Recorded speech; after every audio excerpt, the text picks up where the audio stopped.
প্রিয় দর্শক, সংবাদপত্রে বাংলাদেশ অনুষ্ঠান থেকে আমি রেজা আনুর রহমান আপনাদেরকে স্বাগত জানাচ্ছি। বিভিন্ন জাতীয় দৈনিকে প্রকাশিত খবরের বিশ্লেষণ নিয়ে আমাদের আজকের এই অনুষ্ঠানে অতিথি হিসেবে উপস্থিত আছেন দৈনিক যুগান্তরের প্রধান প্রতিবেদক মাসুদ করিম। স্বাগত। ধন্যবাদ আপনাকে। আপনাকেও ধন্যবাদ। পত্রপত্রিকায় প্রকাশিত কয়েকটা গুরুত্বপূর্ণ শিরোনাম আপনাকে পড়ে শোনাই, তারপর আলোচনায় যেতে চাই। প্রথম আলো, ডিসেম্বরের মধ্যে নির্বাচনের প্রস্তুতি শেষ করার নির্দেশ, আইন শৃঙ্খলা বিষয়ক বৈঠক। দৈনিক যুগান্তর, কথোপকথনের রেকর্ড ফাঁস, শেখ হাসিনা নির্দেশেই প্রাণঘাতী অস্ত্র ব্যবহার। দৈনিক সমকাল, নির্বাচনের প্রস্তুতি ডিসেম্বরের মধ্যে শেষ করার নির্দেশ, বন্যায় বৃষ্টি বন্যায় দুর্ভোগে লাখো মানুষ। কালের কণ্ঠ, ফেব্রুয়ারিতেই জাতীয় নির্বাচন, শেখ হাসিনাই প্রাণঘাতী অস্ত্র ব্যবহারের নির্দেশ দাতা। দৈনিক ইত্তেফাক, ফেনীতে বাঁধ ভেঙে প্লাবিত ৩৫ গ্রাম, বান্দরবানে পাহাড় ধস।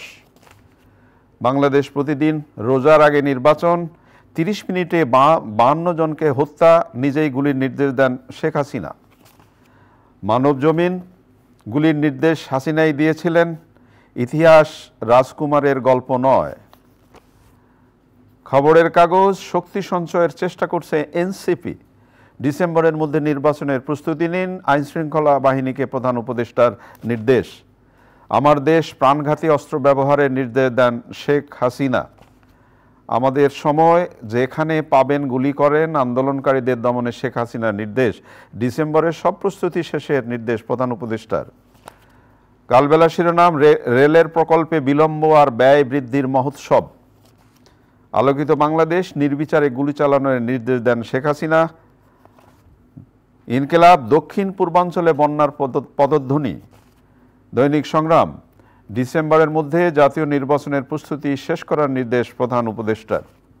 দৈনিক দিনকাল, রাজনৈতিক সদিচ্ছার অভাবে স্থবির ব্যবসা বাণিজ্য বিনিয়োগ। সময়ের আলো, রোজার আগেই নির্বাচন। রূপালী বাংলাদেশ, এত রেমিট্যান্স কখনো আসেনি আগে। দৈনিক করতোয়া, ডিসেম্বরের মধ্যে নির্বাচনের প্রস্তুতি শেষ করার নির্দেশ। দৈনিক জনকণ্ঠ, যুক্তরাষ্ট্রের সঙ্গে শুল্ক সমঝোতায় বাধা ২ শর্ত। শিরোনাম শুনলেন। এখন আজকের পত্রিকার সবচেয়ে গুরুত্বপূর্ণ শিরোনাম, নির্বাচনী রোডম্যাপ যে বলা হচ্ছিল, সেই রোডম্যাপের একটি সম্ভাবনা দেখা গেল। ডিসেম্বরের মধ্যেই নির্বাচনের প্রস্তুতি শেষ করার নির্দেশ দিয়েছেন মাননীয় প্রধান উপদেষ্টা। নির্বাচনে ফেব্রুয়ারিতে অথবা এপ্রিলে নির্বাচন হওয়ার সম্ভাবনা। আইনশৃঙ্খলা বাহিনীতে ১৭,০০০ নতুন নিয়োগ, সেনাবাহিনী স্ট্রাইকিং ফোর্স হিসাবে থাকবে। ১৬,০০০ কেন্দ্র ঝুঁকিপূর্ণ থাকবে সিসি ক্যামেরা। ডিসি এসপি রদবদল লটারির মাধ্যমে। ধন্যবাদ। এটা কালকে একটা বৈঠক হয়েছে প্রধান উপদেষ্টার আইনশৃঙ্খলা বিষয়ক। সেখানে স্বরাষ্ট্র মন্ত্রণালয়ের যিনি উপদেষ্টা উনি ছিলেন এবং স্বরাষ্ট্র সচিব, আইনশৃঙ্খলা বাহিনীগুলির প্রধান, যেমন পুলিশের আইজিপি তো ওখানে মোটামুটি প্রধান উপদেষ্টা একটা স্টক নিয়েছেন যে কী পরিমাণ আইনশৃঙ্খলা বাহিনী আছে, কী পরিমাণ ৪৮,০০০-এর মতো বুথ মানে পোলিং সেন্টার আছে, সেখানে কত সংখ্যক পুলিশ আছে, কী পরিমাণ আনসার আছে, লাগবে তারা কী পরিমাণ, এই সমস্ত বিষয়ে ওনাকে একটা ব্রিফ দেওয়া হয়েছে এবং উনিও কিছু নির্দেশনা দিয়েছেন। একটা নির্দেশনা ক্লিয়ার, যেটা বটম লাইন সব কাগজই আসছে, সেটা হলো বাই ডিসেম্বর সকল প্রস্তুতি শেষ করতে হবে। প্রস্তুতির মধ্যে কি আছে যে পুলিশে কিছু রিসাপল করতে হইতে পারে এবং সেটা কোনো পক্ষপাত না হয় সেই জন্য উনি র্যান্ডম ভিত্তিতে করতে বলেছেন এবং যারা গত 3টা নির্বাচনে ডিউটি করেছেন তাদের সংখ্যা কম রাখার জন্য বলেছেন, যথাসম্ভব কম রাখার কথা বলেছেন। এবং আরও যে সমস্ত নির্দেশনাগুলি তিনি দিয়েছেন এইগুলি অত্যন্ত রুটিন নির্দেশনা এবং এই সময়ে এই ধরনের নির্দেশনা দেওয়ার অর্থ হলো যে ডিসেম্বরের মধ্যে যদি সমস্ত প্রস্তুতি সম্পন্ন হয়, কারণ উনি একটা অঙ্গীকার করেছেন যে মানে রোজার আগেই উনি নির্বাচনটা করতে চান যদি বিচার এবং সংস্কারের ক্ষেত্রে পর্যাপ্ত অগ্রগতি হয় এবং সেই ক্ষেত্রে এই যে বিচার এবং সংস্কারের ক্ষেত্রে দ্রুত কাজও চলছে। আমরা দেখছি যে 2টা ট্রাইব্যুনালে বিচারের কাজ চলছে এবং অ্যাট দ্য সেম টাইম আবার সংস্কারের জন্যও ঐকমত্য কমিশন প্রায় প্রতিদিন রাজনৈতিক দলগুলির সঙ্গে বৈঠক করছে। কিছু কিছু ক্ষেত্রে তাদের মধ্যে ঐকমত হচ্ছে, কিছু কিছু ক্ষেত্রে দ্বিমত হচ্ছে। সুতরাং একটা ইলেকশন যে এমিনেন্ট সেটারই লক্ষণ দেখা যাচ্ছে, এবং সেই ইলেকশনটা রোজার আগে ফেব্রুয়ারিতে হওয়ার সম্ভাবনাই বেশি। যদি অনিবার্য কোনো কারণ থাকে তাহলে এপ্রিলেও হইতে পারে। তো সেই জিনিসটাই, এবং এটা আমি মনে করি যে এটা খুবই গুরুত্বপূর্ণ ইন্ডিকেটরও যে বাংলাদেশের মানুষের মধ্যে কারো কারোর মধ্যে যদি কিছুটা আনসার্টেনিটি থাকে যে নির্বাচন হবে কি যথাসময়ে হবে না কিংবা দেরি হবে, সেই জিনিসটাকে আরেকটু দূর করবে। এবং আমার মনে হয় যে এখন রাজনৈতিক দলগুলি যে পোলারাইজেশন বা নমিনেশন বা আদার প্রিপারেশন প্রস্তুত করা, সেই জায়গাটাও যদি শুরু হয় তাহলে আমাদের দেশ, আমি বলবো যে একটা ইলেকশন থেকেই ধাবিত হবে। এবং একটা বছরও তো নাই, এখন তো আরও কম সময়, যথেষ্ট কম সময়, তো সেই সময়ে আরও বেশি প্রস্তুতি থাকে। আমাদের দেশে সাধারণত নির্বাচনের প্রস্তুতি শুরু হয় 1 বছর আগের থেকে, তো সেটা এখন একেবারেই কম সময় আছে। একটা নির্বাচনের টোটাল যথাযথভাবে কাজ করার জন্য মোটামুটি শিডিউল ঘোষণা পরে 90 দিনের মধ্যে এটা সম্পন্ন করা সম্ভব। তো এখন পর্যন্ত আমি বলবো যে অন ট্র্যাক আছে। মাননীয় প্রধান উপদেষ্টা নির্দেশনে যে আরও কয়েকটি কথা শোনা গেছে, যেটা মহিলাদের ভোটার সংখ্যা কত সেটা তিনি নির্ধারণ করতে বলেছেন, এবং 18 থেকে 33 বয়সী ভোটারদের তালিকা তারা কত সেটা নির্ধারণ করার জন্য বা দেখবার জন্য বলেছেন। এইসব নানাবিধ নির্দেশগুলো সবকিছু মিলেই তো মনে হয় যে না, নির্বাচনী ট্রেনটা বোধহয় একটু চালু হলো। এটার ক্ষেত্রে উনি যে জিনিসটা প্রেস সেক্রেটারি ব্যাখ্যা করলেন পরে, বৈঠকের পরে, যে ওনার একটা ইন্টেনশন যেটা ওনারা বলছেন যে সেটা হলো যে নির্বাচনটা যাতে ইনক্লুসিভ হয়, মানে সব শ্রেণীর মানুষ ভোট দেয় এবং কোনো প্রশ্নবোধক না থাকে। কারণ এই নির্বাচনটা হচ্ছে গত 3টা 14, 18 এবং 24 সালে 3টা একতরফা এবং বিতর্কিত নির্বাচনের ব্যাকড্রপের উপরে দাঁড়িয়ে। তো সুতরাং উনি চাচ্ছেন যে সেখানে একটা ভালো কিছু করতে। প্রধান উপদেষ্টা বলেই আসছেন যে স্মরণকালের সবচেয়ে ভালো নির্বাচন উপহার দেবেন, সেটা উনি দিতে চান। কিন্তু একটা ভালো নির্বাচন দেওয়ার জন্য নানা স্টেক হোল্ডার আছে, রাজনৈতিক দল, নির্বাচন কমিশন, আইন শৃঙ্খলা বাহিনী, অ্যাডমিনিস্ট্রেশন, সবাই একসাথে কাজ করলে হয়তো সেটা সম্ভব। মনে হয় না যে শুরুটা তো হলো। হ্যাঁ, অবশ্যই সদিচ্ছাটা এখন পর্যন্ত দেখা যাচ্ছে, সামনে আমরা দেখতে পাবো। অডিও কল এখন সবচেয়ে বেশি আলোচনার বিষয়, বিশেষ করে বিবিসি থেকে যখন এই অডিও কলটা পাওয়া গেল তখন আরো বেশি গুরুত্বপূর্ণ এবং গুরুত্ব বহন করে।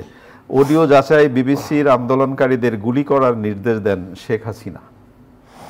এখানে বিবিসি তারা যে একটা স্টোরি করেছে, সেখানে শেখ হাসিনার ভয়েস যেটা বলা হচ্ছে, সেখানে উনি বলছেন যে লেথার উইপেন ব্যবহার করো, এবং সেটা সম্ভবত এটা ডিটেলটা হয়তো উল্লেখ নেই স্টোরিতে, আগে পিছিয়ে যা দেখানো হয়েছে সেটা হলো যাত্রাবাড়ির যে ঘটনাটা।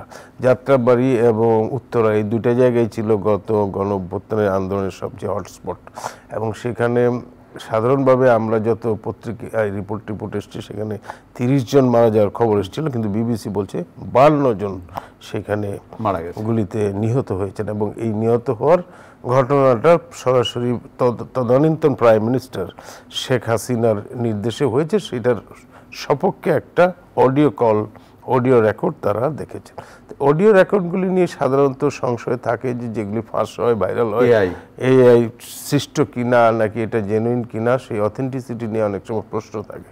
তো বিবিসি তারা বলছে যে তারা এই জিনিসটার অথেন্টিসিটি ভেরিফাই করেছে, এবং ভেরিফাই করে তারা এটা পেয়েছে যে এটা প্রায় শেখ হাসিনা নিজেই, প্রাইম মিনিস্টার নিজেই সেটা নির্দেশনা দিয়েছেন।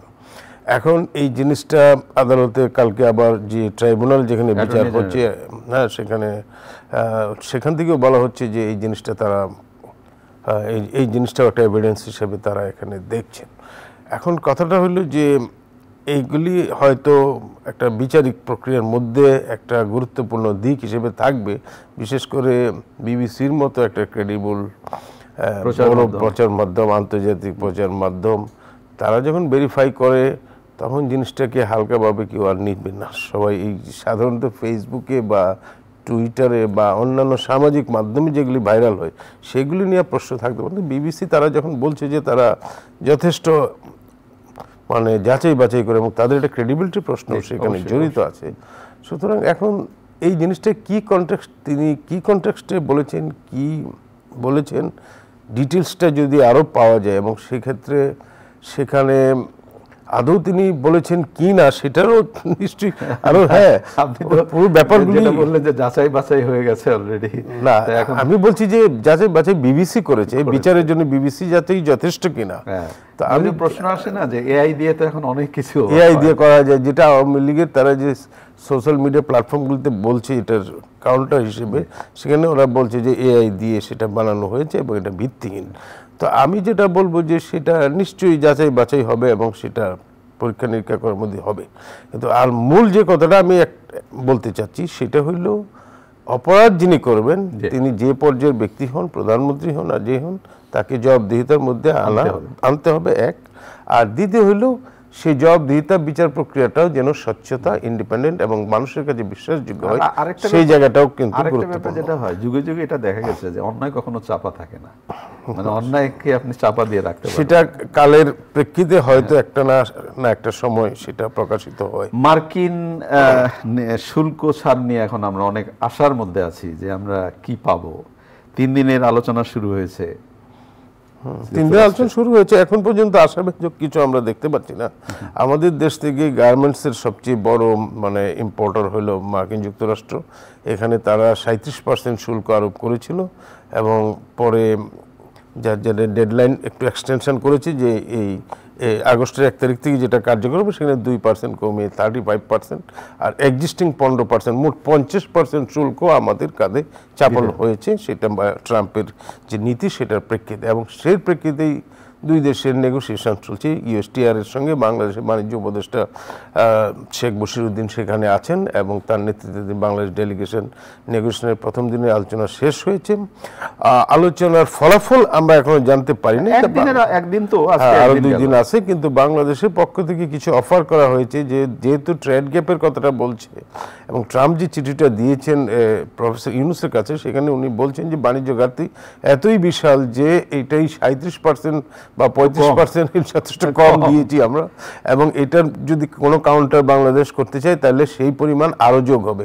সুতরাং এটা যথেষ্ট হুমকি এবং যথেষ্ট উদ্বেগজনক বিষয়। মানে ওই যে বলে না যে তুই যদি কথা বলিস তাহলে আরো বাড়বে, 1000 জায়গায় 2000 হবে। তো সেই জন্য এইটা আমি মনে করি যে এটা যথেষ্ট আগে থেকে প্রস্তুতিটা নেওয়া দরকার ছিল, যেহেতু 3 মাস 19 ছিল। হ্যাঁ, যেমন আপনাদের পত্রিকাতেও এই ইঙ্গিতটা আছে, যেমন ডক্টর জাহিদ হোসেন বলেছেন যে সুনির্দিষ্ট পদক্ষেপের অভাব ছিল। হ্যাঁ, তো এখন শেষ মুহূর্তে যখন নিচ্ছেন, এখন এখানে কিছু কিছু পণ্য কথা আমরা শুনতে পাচ্ছি যে যুক্তরাষ্ট্রে যাতে বেশি এক্সপোর্ট করা, তুলার কথা ফর এক্সাম্পল, কিংবা মানে ইম্পোর্ট করা কি যুক্তরাষ্ট্র থেকে, কিংবা তেলের কথা আমরা বলতে পারি, বোয়িং ক্রয় করতে পারি আমরা। বোয়িং ইতিমধ্যে ক্রয় আগেও করেছি এখান থেকে। তো এরকম মার্কিন যুক্তরাষ্ট্র থেকে আমরা যে সমস্ত পণ্য বিভিন্ন দেশ থেকে আমদানি করি যুক্তরাষ্ট্র থেকে, সেটা কিছুটা বাড়ি সেটা ব্যবস্থা করার জন্য, কিন্তু ওনাদের দিক থেকে এমন কিছু প্রস্তাবও আছে যেগুলি খুব অভিনব, যেমন ম্যানুফ্যাকচারিং লাইন সেখানে মানে রিসেটেলমেন্ট করার জন্য, এটা খুব একটা কঠিন কাজ। যদি যুক্তরাষ্ট্র করতে পারে আমাদের বাংলাদেশে মনে হয় আপত্তি থাকবে না, কিন্তু সেখানে ওয়ার্কারদের যে পরিমাণ স্যালারি দিতে হবে সেখানে একটা গার্মেন্টস ইন্ডাস্ট্রি দাঁড়ানো অত সোজা নয়, অন্যরকম গল্প। দেখা যাক আমরা এখন সামনে 2 দিনের আলোচনায় কি হয়। যদি এটা কিন্তু গার্মেন্টস শিল্পের জন্য অশনি সংকেত, মানে একটা বিরাট এমপ্লয়মেন্টের শূন্যতা সৃষ্টি করবে, বিশেষ করে নারী শ্রমিক যেখানে লাখ লাখ। এটা যদি এক্সপোর্টের আমেরিকায় আমাদের এক্সপোর্ট বন্ধ হওয়া মানে কমে যাওয়া মানেই হইলো যে অন্যান্য দেশগুলিতেও সেটার একটা প্রভাব ইউরোপিয়ান প্রভাব পড়া। তো আমি মনে করি যে এই ব্যাপারটা খুব সিরিয়াসলি নেগোশিয়েট করা দরকার। জুলাই ঘোষণাপত্রে ইতিবাচক বিএনপি 47-71 মহান মুক্তিযুদ্ধ, 75-এর 7 নভেম্বর থেকে 24-এর গণঅভ্যুত্থান সব গুরুত্বপূর্ণ ঘটনা ধারণ করে নতুন খসড়া হচ্ছে। এটা এখন ইতিবাচক হচ্ছে, কারণ ওরা কালকে পরশুদিন রাতে বিএনপি থেকে তারা একটা স্থায়ী কমিটির বৈঠক করেছে এবং স্থায়ী কমিটির বৈঠকে তারা, কারণ এখন যে সমস্ত ইস্যুগুলি আসছে যে নির্বাচন তো একটা হবেই, কিন্তু নির্বাচনের আগে এই এনসিপি এবং জামায়াতে ইসলামীর পক্ষ থেকে কিছু কিছু বিষয় সেটেলমেন্ট করার কথা বলা হচ্ছে, তার মধ্যে জুলাই ঘোষণাটা একটা। যদিও তারা যে দ্বিকক্ষ বিশিষ্ট পার্লামেন্টারি সিস্টেমের ক্ষেত্রে আনুপাতিক সদস্য সংখ্যা উচ্চ কক্ষের জন্য নির্ধারণের কথাগুলি বলছে। কোনো কিছুই তো পাশ কাটানোর সুযোগ নাই, জিনিসগুলি আলাপ আলোচনা করতে হবে এবং রাজনৈতিক মতৈক্যের ভিত্তিতেই করতে হবে যেটা করা দরকার। বিশেষ করে বিএনপির মতো একটা বড় দল, তাকে সাইডে রেখে এটা সম্ভব না, এবং তারা যে আলোচনা করছে এটা একটা ইতিবাচক দিক। অনেক ধন্যবাদ আপনাকে। প্রিয় দর্শক, আমরা যে বিষয়গুলো নিয়ে কথা বললাম আপনারা সে শুনলেন। আজকে একেবারে শেষের দিকে টি-20 ম্যাচ, আমাদের হাঁটতে হাঁটতে একটু জেতার স্বপ্ন দেখতে চাই আমরা। একটু ভালো থাকবেন। আগামীকাল নিশ্চয়ই এই সময় আবার কথা হবে। খোদা হাফেজ।